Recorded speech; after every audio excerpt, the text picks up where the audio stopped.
16, 17, I was playing in R&B and rock bands.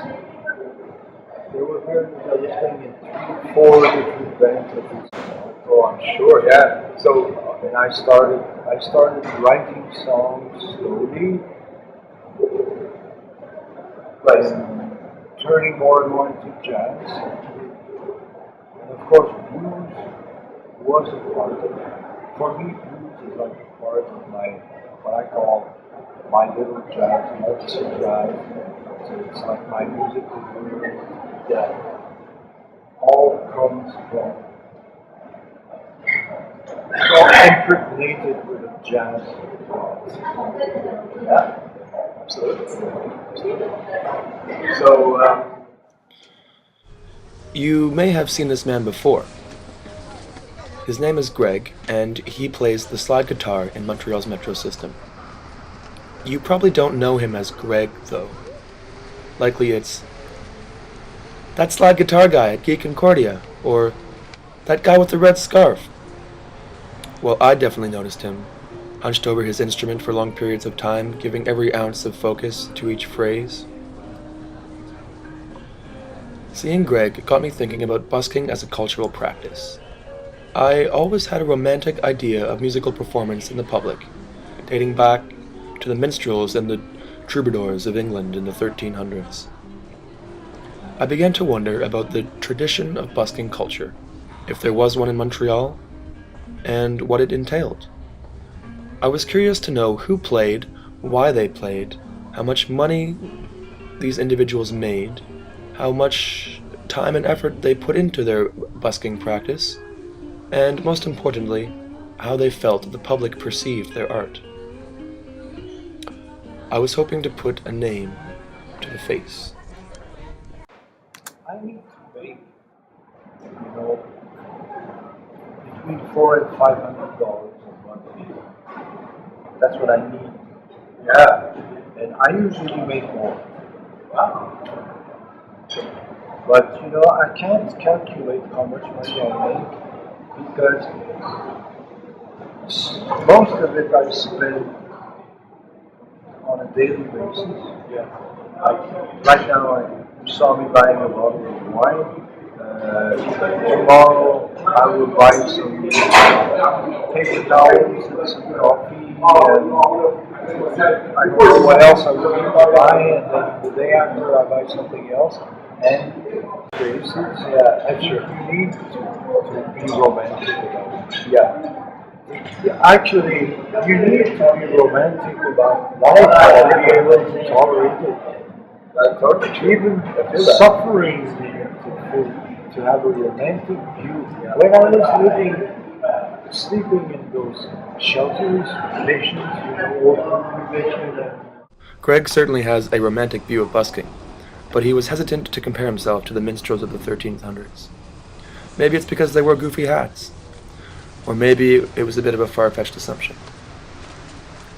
Either way, Greg's smooth acoustic blues made me think of the jazz cats in the 1920s and 30s, touring around the southern circuit, playing any place that would take them.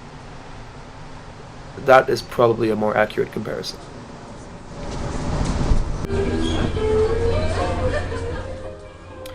So, then to what extent does Greg see himself as being a very important element in his musical performance? And is he out there just to make money, or is it more of a hobby?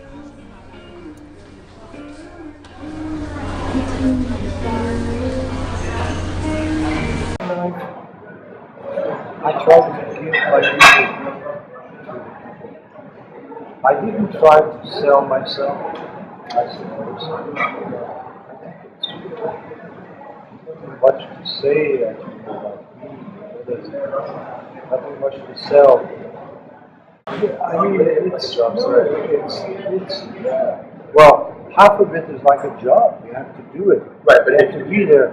But then you have to put some juice in it. and be really into it, right? Yeah. To really Yeah, you have to live those like 2 hours or else you might. force yourself. You chose that.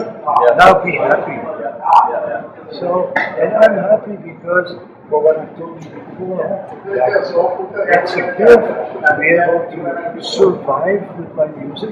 Yeah. You know, if I was younger, I could go anywhere. I could go and busk in Berlin, Sydney, Australia. Beautiful. Yeah, it's true.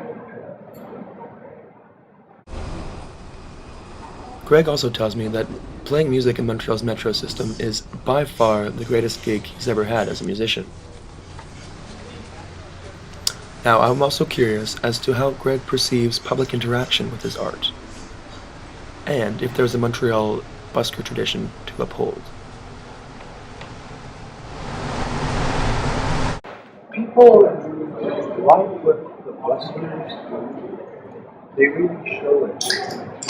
And they come and they tell it and some they get passionate. Yeah, they would come and tell the musician that they're so happy to hear their music and it stems there. Yeah. But people don't like it, they think it's really mean. Yeah, really mean. With Meeting Greg and the other buskers, Will and Francois, that I had long dialogues with, made it clear to me that buskers are some of the most interesting, talented, and romantic people I have ever met. Perhaps the reason that there was no busking tradition to speak of is because it has not been described or documented as such. I think that is a shame. I hope that my website can contribute to the creation of a busking tradition in Montreal, but I want the message and the music to come only from those willing to participate. Together, we could create an entirely natural online cultural community that stems from the very real voices of the vibrant Montreal busking community.